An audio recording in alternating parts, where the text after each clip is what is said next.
Howdy, and good morning. uh, I'm at Serpent Mound in Peebles, Ohio today, having made it here in the amazing blue van. And so this is literally, where's this? There we go. This is the tail of the serpent. You see, there's the beginning of the spiral, and it comes around here. There's three loops, 3 spirals, and then it heads off this way into 7 loops. And very exciting to be here, in part because I just came from the Jade Node, which I feel, according to a member of the Serpent Clan in the book of the Hopi, he talks about how when he was presented with photographs of Serpent Mound, he related that this was the guardian serpent of the East, and that there was one for each of the 4 directions, and that my feeling is that site in Big Sur is actually the guardian serpent of the West,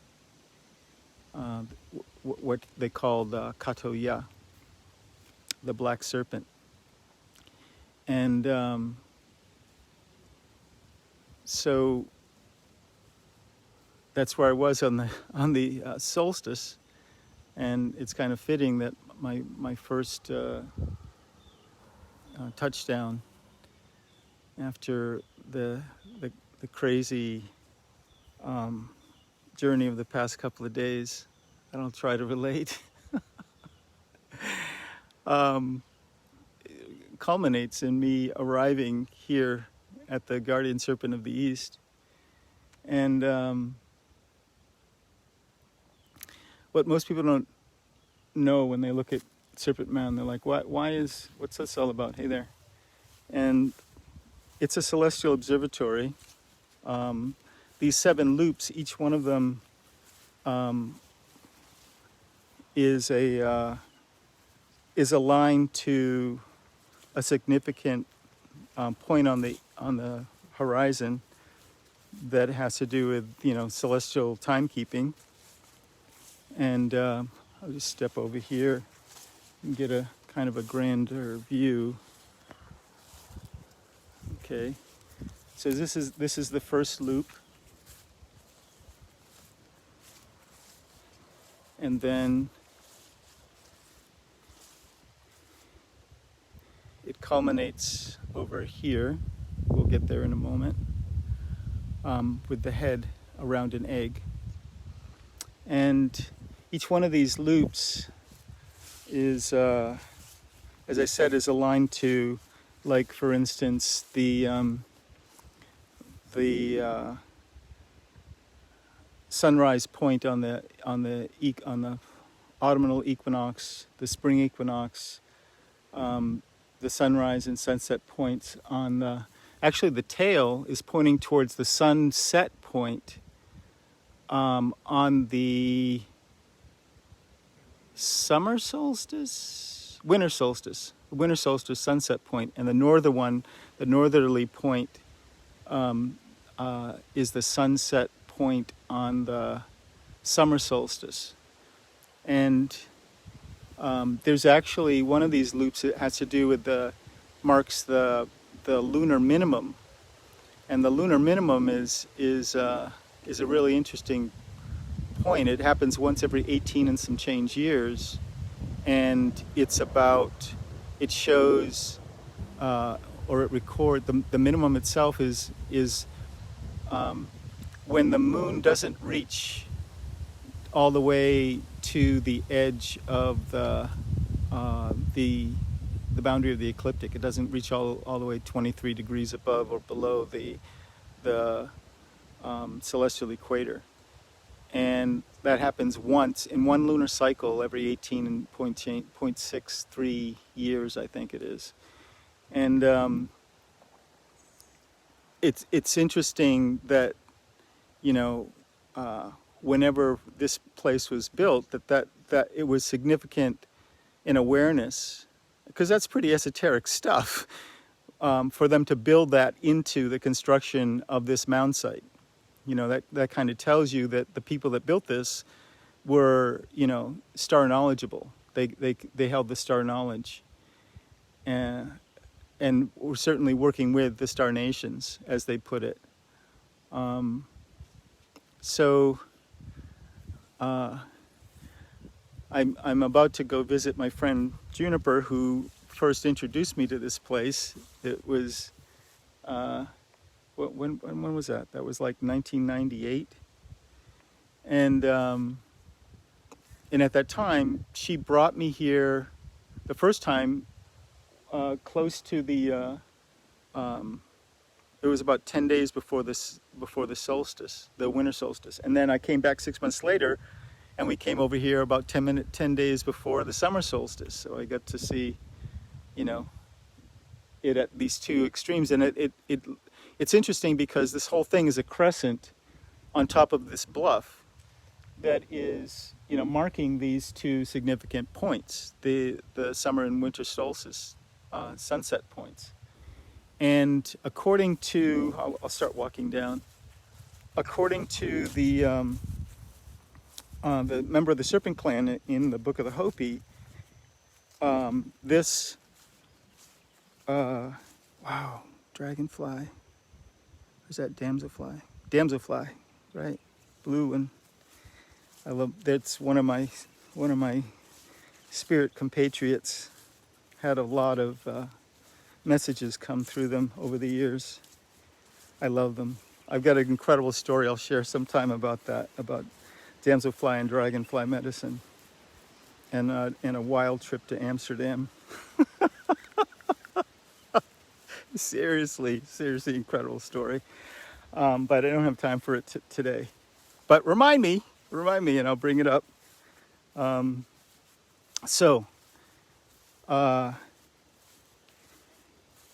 What the member of the Serpent Clan said, let's show what's going on here. Hey, Craigo, hope to see you soon. Heading towards the Cape eventually. I'm not on a schedule. So we'll see. We're in the middle of the Serpent right now, coming towards the end of it. What he said is that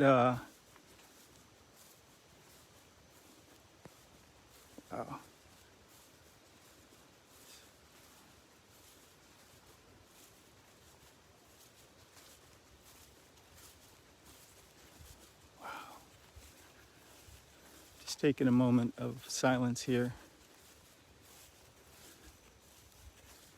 Very important. Don't step on the mounds.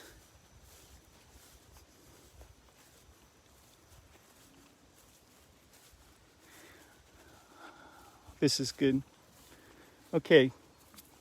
So, I'm not stepping on the mound, but I hope you can see what's happening here. So the serpent has done these loops, 7 loops, and then it comes up to here, and then it splits like that and makes a crescent from there to here, right? And then it goes on, so it's like the mouth of the serpent is around this mound, which is an egg, right? And what he said is, and this is why this crescent is aimed in the direction that it's aimed, is that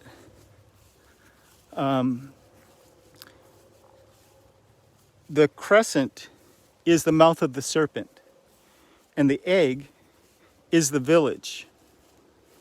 And See, here's the egg. And the serpent is protecting the village. And the reason why it's pointing in this direction, he said, is that this is the direction that the people went when they continued their migrations, when the clans continued their migration. That's why it's pointing towards the northwest. And yeah, so there's a method, there's a reason for all of this. It's an incredible construction, and what's interesting is that they really don't know. They, being the academic establishment, don't know the background, the point of all this. They've come up with different names for different groups, like the Adena people and the Hopewell people and all that kind of stuff, but that's obviously not the name of the people that built this. And it was most likely, the ancestors of the Hopi making their migrations to the four directions that feels like a fly just flew down my throat, that built this. And they were on a mission to essentially rewire humanity's connection to the Earth grid in the Western Hemisphere after the last world destruction 10,000 years ago, 10 to 12,000 years ago. Should have brought some water. Anyway, I'll tell you a little secret most people are unaware of. They come up here as tourists and stuff, and they walk to there, and they walk out here, and they look out, and then they go back to their cars, and they drive away. Well, excuse me, right under here, let me see, right under this point, you can't see it, but there's actually a cave. And it's actually right down here, right down there. I've been in it. And actually right down here, like pretty much straight off the end of this, excuse me, there's a creek called the Ohio Brush Creek. And it's one of the oldest creeks in North America. And it exposes a coral bed that's several million years old. And that's how they know it's one of the oldest creeks. Because I asked that question when it was first said to me. I was like, how do you know it's one of the oldest creeks in North America? But there's also, right down there, there's not enough time for me to get down there and get back up and everything. But there is a stone that's probably about 7 or 8 feet long. And I've actually tapped on it, and it sounds like a musical instrument. And it's obvious, it's laying down on its side. It's obvious that it was up here at one point, and somewhere along the way somebody knocked it over. So, don't know what that's all about yet, but there's still time to figure it out. So, that's my, we can walk back up this way, and I'll use this opportunity to tell you the story of what happened when last we spoke. Our hero was in Chicago. I had just bought the van, the amazing blue van, and I was waiting to connect with the person from the Sioux Nation that I had agreed to donate the Randall's rocket, the white car that Randall Edinger had gifted to me to make it to my cancer treatments. And when I wasn't able to find a van yet. And so we had been coordinating through, she was in Omaha and trying to come, and she was trying to get somebody to drive with her, and she couldn't get anybody, and la la la. I mean, the whole story kind of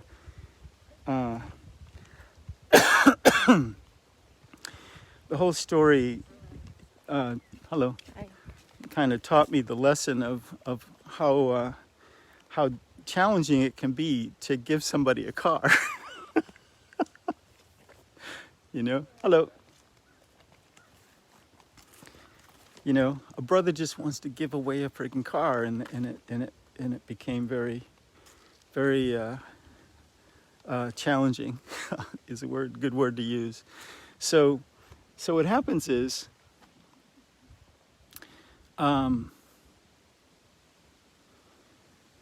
she was able eventually to get a hold of her nephew, who she hadn't talked to in a long time, who actually lives in Chicago. And he had agreed to make a long story short, there were all sorts of other potential solutions that we were trying to worked through until they fell apart. And we're doing this, by phone and stuff. And I'm literally parked right across from the place that I bought the car. And apparently, the place I bought the car is at 43rd and Kedzie Street in Chicago. And I don't know Chicago at all. I think this was the most amount of time I'd ever spent in Chicago, and it was still less than 24 hours. Thank goodness. And so her nephew, whose name is Ozzy, just by coincidence, he was coming back from a doctor's appointment because he had just had some shoulder surgery, and he and his partner were able to swing by, and he gets there and realizes that the white car, is a stick shift. He's got his arm in a sling. There's no way, and it's not just a sling. It's like there's this padding and all this sort of stuff strapped to his side, and there's just no way that he's going to be able to manifest that. And his girlfriend, his partner, didn't have, didn't know how to drive stick shift either. So then I had the brilliant insight. Why don't I'll drive the white car and you drive the van, because he had a place in University Park that he was going to let us park it at, and he would make sure that it got to his aunt, right? So he jumps in to the van. I get into the car. He turns the key, and click. Nothing happens. The van will not start. Right? And this is after I bought the car probably about 1 o'clock, and it's like 7 o'clock at night. And it's getting darker, right? And the van isn't going to start. Won't start. And he said, he tells me, man, I don't know if you know this where you are, but this is the most dangerous part of Chicago. And there are these Mexican gangs and everything. And as if to punctuate this, while we're trying to work the problem of getting the van to work and everything like that, there's what sounds like fireworks going off. And I'm thinking it's just a string of firecrackers and stuff, right? And I see Ozzy running to his car. And come to find out, he said he saw the muzzle flashes a block away. And he was like, dude, you are in a really dangerous place, and I don't want to leave you here under these circumstances. I want to leave you in a safe place, And so to make a long story short, we went to shorter. We worked the problem. We went to the store, got some jumper cables, thinking it was needed to jump, and we got one of those battery jumper boxes. and came back and tried the jumper box, and it didn't work. So it was like, what's the problem? Thought there was this low jack device on make a long story short, we had to replace the batteries in the key fob after going back out. By now it's not only dark, it's also storming. We're talking like, rain and dust and all this sort of stuff. And we go to the Walgreens, we get the batteries for the key fob, we get back to the car, and still the van won't start, right? I'm feeling pretty bad about, holding these folks up. And so I said, I'm just going to trust. We're just going to trust, because I'm thinking I'll spend the night there, and tomorrow I'll, go to the dealer and I'll figure out what the problem is, right? And he was very reticent, very, very reticent to leave me there. But in the end, they took off, but not before he left me with some food, with some fried chicken and potato wedges and so forth. And it's a good thing, because I actually didn't have any food with me, which is kind of strange. I usually have, but I was getting rid of the car, so I was getting rid of everything and cleaned out the car, cleaned out my food stores. So it worked out perfectly. So I'm sitting in the van. It's dark. It's storming. I was like, I think I tried everything that I could think of, and I just took a step back and went and I sat down in the back of the van and ate the fried chicken, some of the chicken and wedges and whatnot. And I laid back, and something said, what you could do, what you could do is you could go pull the car around and jump, because you tried that.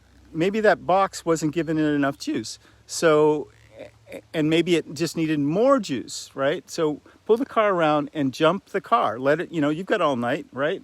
So just turn the car on and let it trickle charge into the battery. And that's what I did, and eventually the van started. Hallelujah, right?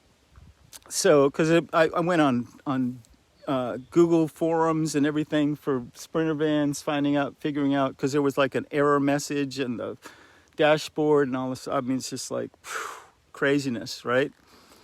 And come to find out, it was just, the van has been sitting for a long time, and I hadn't really driven it very far. I just drove it up the block and back, and then I was, spent all the rest of the afternoon trying to figure out how everything worked. And I had stuff on, and it turned out I had one of the lights on. I didn't even realize it, And so it drained the battery, and the battery was weak because it hadn't been moved around a lot. So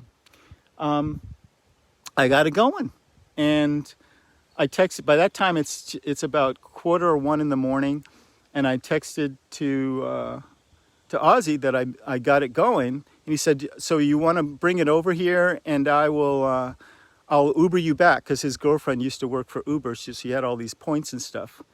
And I checked the GPS. It was like 48 minutes to get to his place, and 48 max. So I just realized this is going to be one of those nights. This is going to be one of those nights where you're not getting to bed until, the wee hours. So that's what I did. I drove over to his place, and I parked the car, and he put me in an Uber, and the Uber drove me back, and which was really cool, because I got to, here I've been driving I've been driving like a crazy person for 4 days, driving across America. And I finally got to a point where I was being chauffeured, and I could actually sit back and enjoy the view. And it was a nice transition, on top of the fact that I was able to complete the mission, which was to deliver this resource to someone in the native nations. And the woman that I did this I mentioned her name the other day, but I didn't. If you're not really aware of, not knowledgeable of the the Sioux and Plains Indian traditions, this woman's name is White Buffalo Calf Woman, and she is, you know, in their lore, she is a prophetess. She delivered the way that the Plains Indians were to live. She taught them about how to. She taught them the teepee. She taught them the buffalo ways, and that supported them until, you know, Custer and whatnot, right? Until Buffalo Bill, and that, you know, the U.S. government's program to separate or destroy the foundation, the support system of the Plains Indians to put an end to the Indian Wars. And that meant what they did is they just went out, they hired people like Buffalo Bill to go out and exterminate the buffalo. And that's because before that, you know, there were buffalo herds that covered three states at a time. You know, it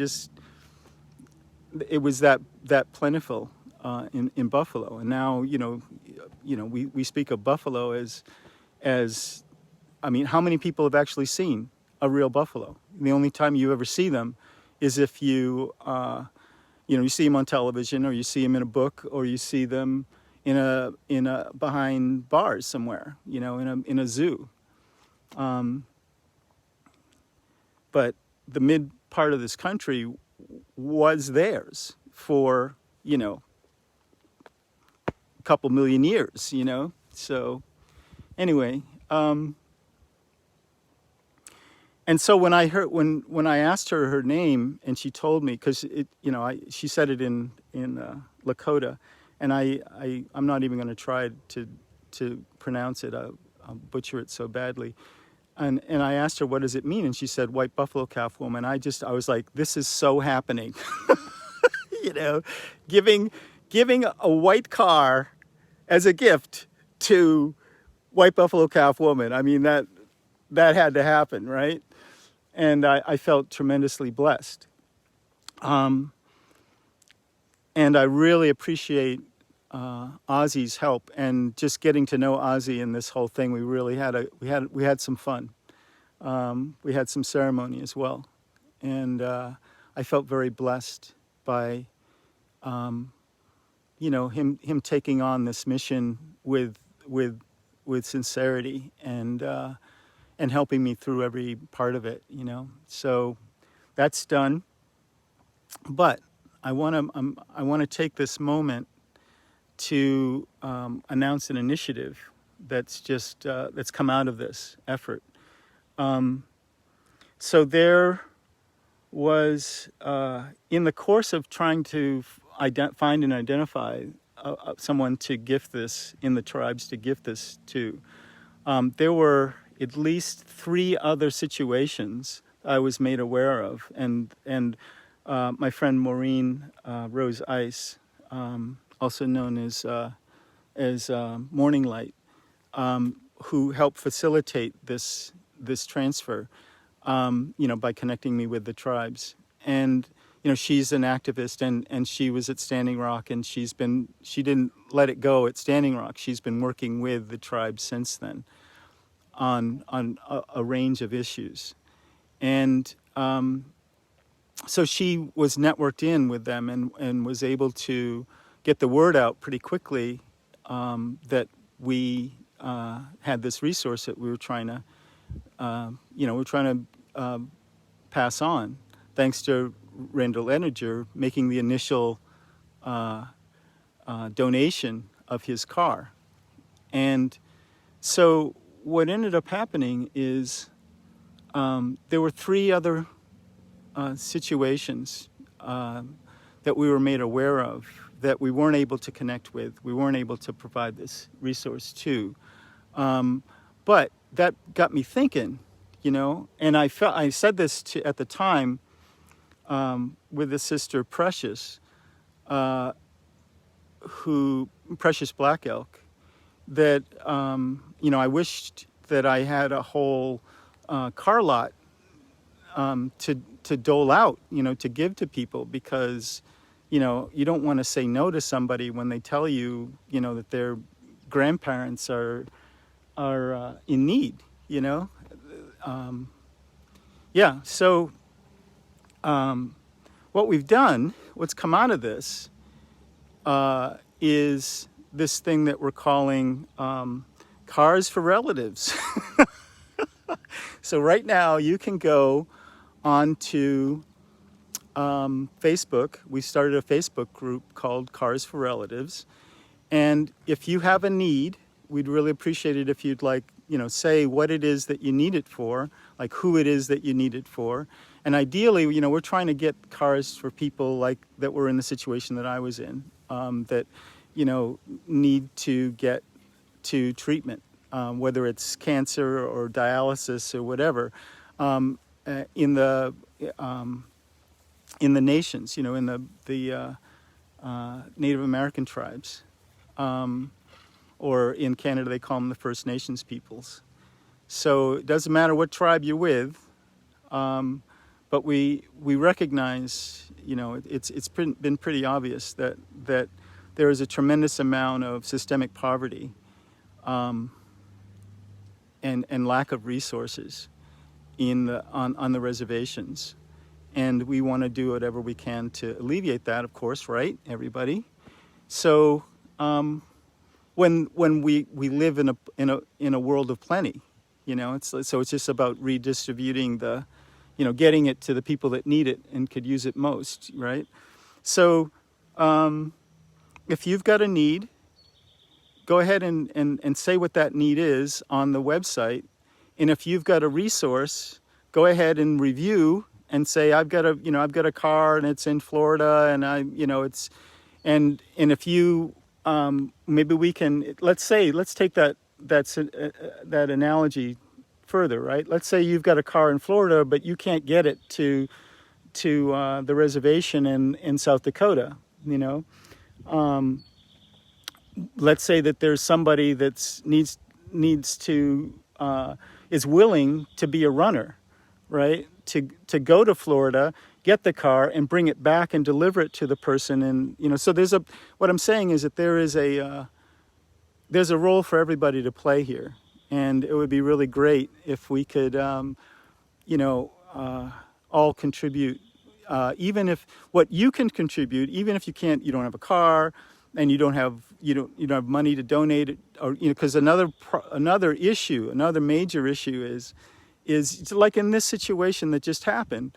One of the reasons why it was challenging to give the car away was because people didn't have the gas money to either get to the car, or once having the car, get it back to the reservation. So one of the things we're going to be doing is creating something like a GoFundMe, so that we can, an actual cash fund, so that we can provide gas cards for people to make these transfers. So even what I was going to say is, even if you don't have the money to donate to something like this, what you do have is you are part of the social network, right? So you can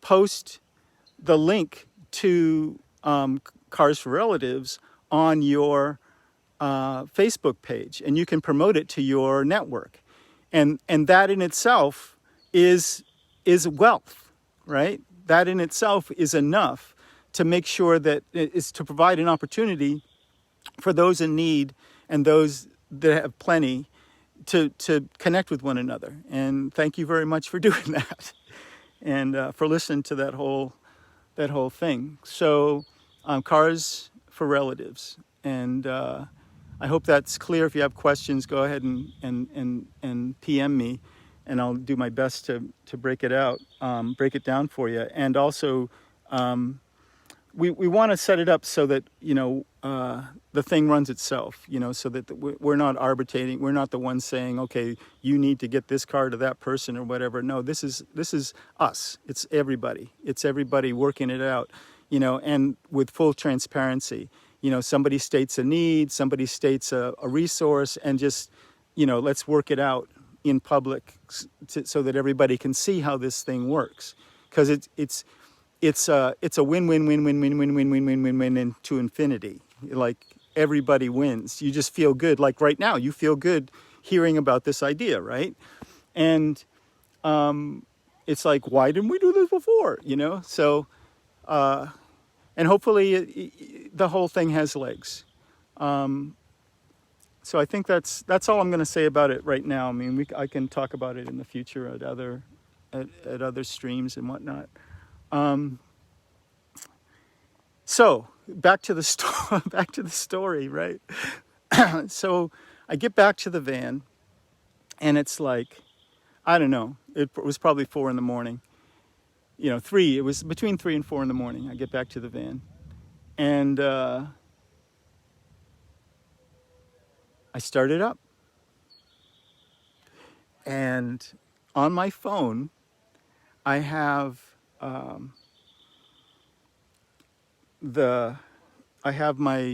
music that I've created, you know, from like the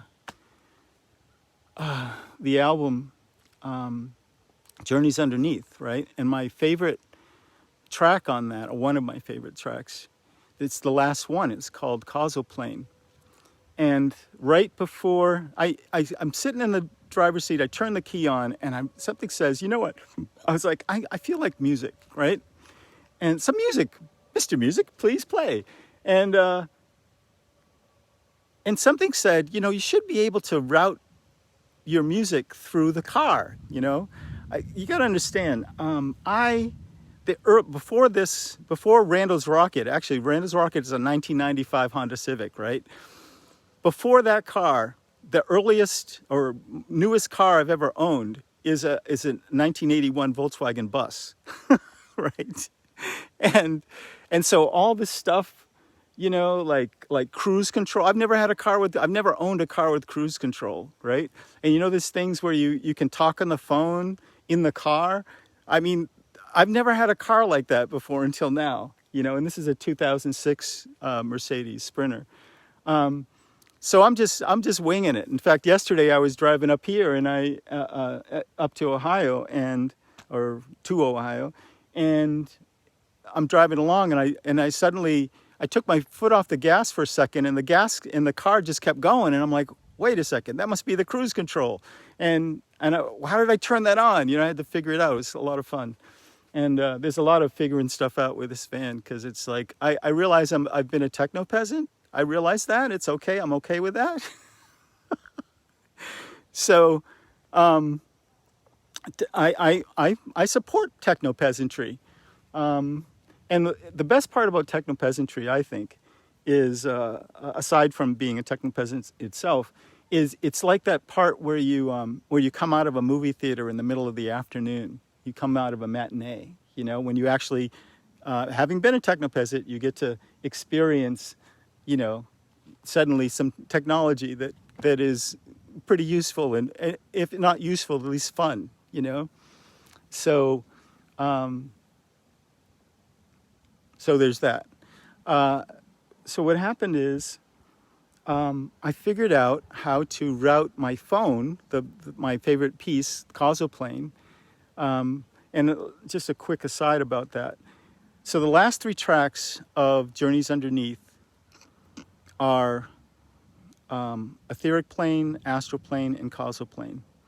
And I realized as I was setting it up, I realized that that's basically the heaven suite of the whole work, you know, and that in the future that's what it'll be called, either the heaven suite or the heavenly suite, you know, those 3, and the 2 of them are about 50 minutes. Causal Plane is almost an hour. Astral Plane is only about 20 minutes, but it sounds a lot longer because it really takes you through a mindscape, and Etheric Plane is almost an hour. So you're looking at 2.5 hours of music, and it's I since I've created them, and I didn't know what I was doing when I did it. You know, when I created them, since I created them, I really felt like it was like when you listen to that music, that it takes you there, you know? Well, I don't know that we'll know in this lifetime, but it sure feels good. So I turn on the music, I get it playing, I put it in drive, I put my foot on the gas, and I start driving. And because I had taken the Randall's rocket to Ozzy's house, I knew where the highway was. So I drove up and onto the highway. But after that, I didn't know where I was going, other than the fact I was going east. And I decided that I would just leave it like that. I was not going to look at a map, you know? I wasn't going to like GPS anything. I was just going to drive and see where that took me. I knew what I wanted to do is to get to the first rest area east of Chicago. And after this long circuitous route through, you know, along the lake shore and everything like that, that's exactly where I ended up, and that's where the story ended. And I spent my first night in my amazing blue van. So there, take that. I don't know if there's anything else I wanted to say, other than once again, I want to give thanks to everyone that's contributed to getting me to this day. I didn't know that I was going to be at Serpent Mound today. I just woke up and I said, what do I want to do today? I think I'm going to go to Serpent Mound. And you know, I love that kind of spontaneity and freedom and everything. Oh, so yesterday, the day before yesterday, I guess, was I was really wiped, and I ended up having to get a motel room so I could get a get a bath and soak and get a good night's sleep and get my rhythm back into its relative normality. I try to get 8 hours, and I was definitely working on less than 8 hours, and I don't want to bring my system down at this stage. So, and so then yesterday, I woke up and I did the same thing. I was like, what do I want to do today? I think I want to go to IKEA. Now, when I woke up yesterday, where was I? I was somewhere near Louisville, Kentucky. And so I had to like find a store locator, and it turned out there was one near Cincinnati, an IKEA near Cincinnati.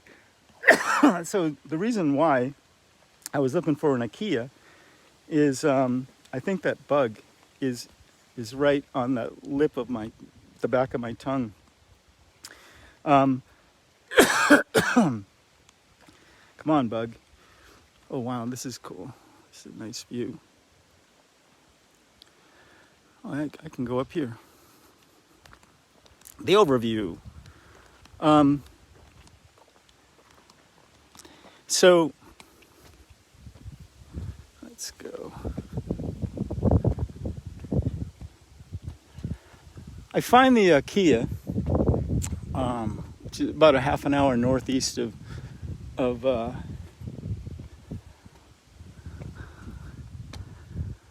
Cincinnati, and the reason I went there was to buy a bed, or at least a mattress. And so that's what I did yesterday. That was the mission of the day, is find a mattress.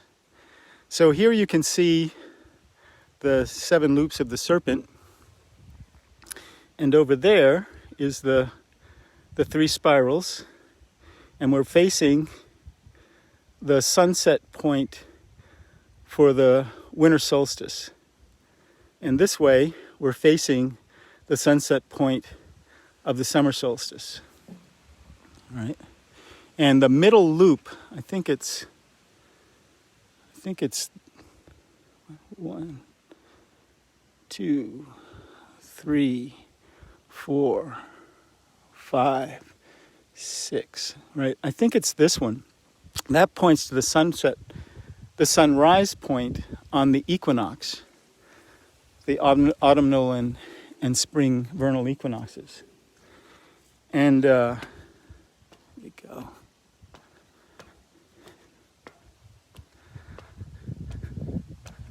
You might get some thunder showers, but I will tell you something about this place, and I'll leave you with this something to think about. You can see it better here. See, there's the spiral, and then the loops of the serpent, and then the crescent around the egg.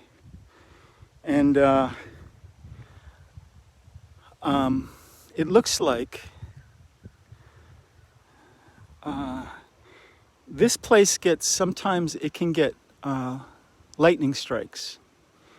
And it looks like that the people that lived here used, they had these hearthstones for starting fire. And so imagine that in the ceremony, everyone in the community for miles around would bring their hearthstones and cover the whole serpent, so that each hearthstone is like a scale of the serpent, right? So imagine if once the serpent is completely covered, it attracts lightning and charges all those hearthstones.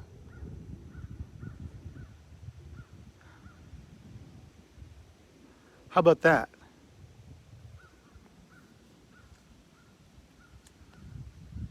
That's something to think about. I've been thinking about that for years, actually, since that first came to me.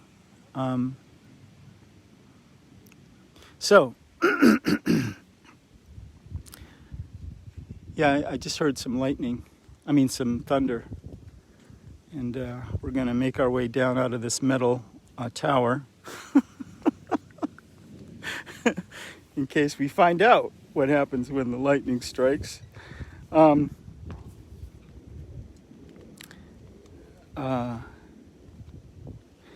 And speaking of lightning strikes, while I'm walking down here, I just want to make a mention. I posted yesterday a screenshot of the website World Population Clock, and we're currently at 7.796 billion souls incarnate. And, it'll most likely be, where are we? Certainly it'll be before the end of the month that we reach the 7.8. And possibly right at the end of the month, beginning of, that looks like Hawk Medicine, the messenger of change, soaring, yeah. And it seems that within a month we'll reach the 7.83, which is the actual Schumann resonance of where the number of incarnate souls will match the vibration of the earth. And the vibration of the earth is caused by, the base frequency of the earth, is the Schumann resonance, is caused by the 3,000 to 4,000 lightning strikes that happen every day on the earth, right? So right now there's one that's going to be coming around, and it's a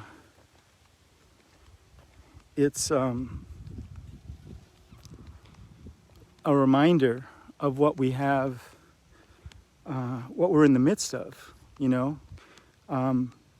I've been watching this, as I've said before, I've been watching this for 20 years, wondering what would happen when the population of incarnate souls matched get rid of these.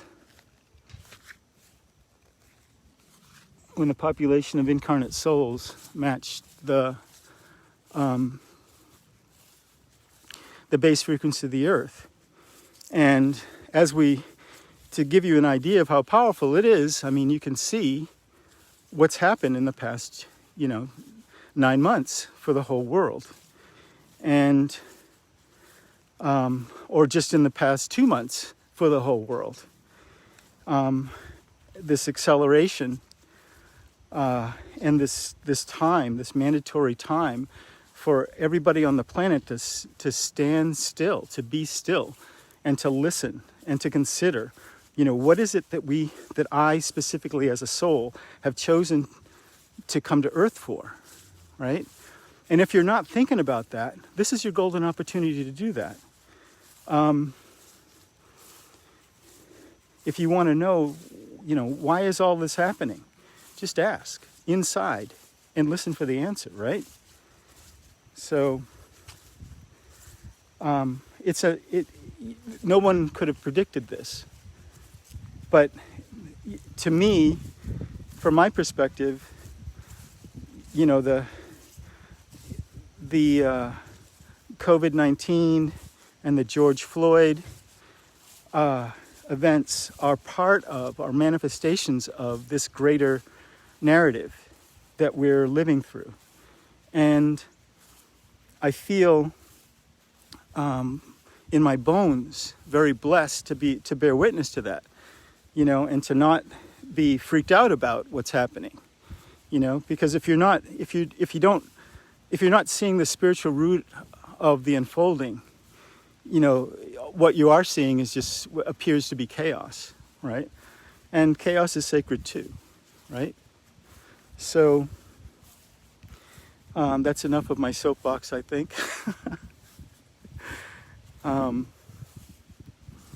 So I have this wonderful friend, Kristen in LA, and whenever we part, she says, "I love you," and I say, "How much?" And she says, "Is more than bunnies love carrots." I know it's schmaltzy, but it makes me laugh every time I hear her say it. And thanks, Crystal. So,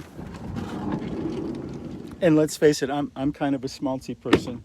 I admit it. I wear geek. I'm what is that? I'm goofy. What's this? What's that other thing? I don't know. All those outsider titles and everything like that. I'll just own them all. I'm a weirdo. I'm a weirdo, and I think that's my brand. Weirdo is my brand. David the Weirdo. Own that shit, bro. Don't just own it. Merchandise that shit. Oh yeah. So this is my new digs, right? It's huge. This is me standing up in my new digs, right? Here's my new mattress. It folds up and everything. Probably going to put it on a platform. We'll see about that. I'm going for the minimalist thing. I just want to put it on a platform, and that'll be storage, and that'll be it, basically. I've got a wonderful. My friend Linda Lee has a rug for me that I'm really looking forward to putting in here, and she also gave me this stuff to put on the window. We'll show that when we get to it. I'm still figuring out all the electronics up there, man. It's like new discoveries everywhere. So, hey, there's Linda Lee. Hey, Linda Lee. And what else? Is that it? Yeah, I think I'm talked out. Thanks for listening. Now we come to my favorite part.